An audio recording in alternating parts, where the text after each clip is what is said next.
Nasawi ang mag-asawa at ang kanilang 3 taong gulang na anak matapos bumangga ang sinasakyan nilang kotse sa isang trailer truck sa bahagi ng National Highway sa Barangay Talos, Malungon, Sarangani Province nitong Miyerkules ng madaling araw, Hunyo 4. Kinilala ang mga biktima na sina Abdul Mahid Sarapudin, isang dating miyembro ng Special Action Force at kasalukuyang security officer sa Davao City, at ang kanyang asawa na si Ivy Luz Sarapudin, empleyado rin ng isang agency sa Davao, at ang kanilang anak na si Colleen, kapwa mga residente ng Purok 7, Barangay Apupong, General Santos City. Ayon sa investigasyon ng Malungon Municipal Police Station, galing ang pamilya sa Jensan at patungo sana sa Davao City nang mangyari ang aksidente. Lumabas umano sa kabilang linya ng kalsada ang sasakyan kung saan ito sumalpok sa kasalubong na 10-wheeler truck. Paliwanag naman ni Police Lieutenant Colonel Giovanni Ladeo, hepe ng Malungon Police, maaaring nawala ng kontrol ang driver ng kotse matapos mahulog ang isang gulong nito sa sementadong bahagi ng kalsada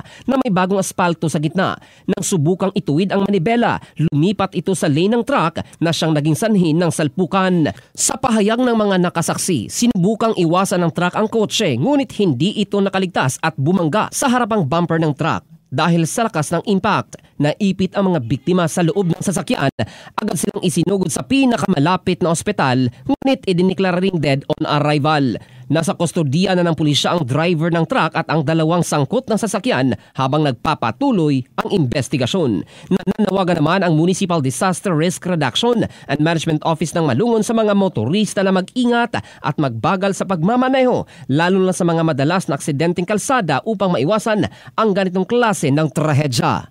In the heart of changing lives, ito si Jofel Candado ng Brigada News Philippines, the Music and News Authority.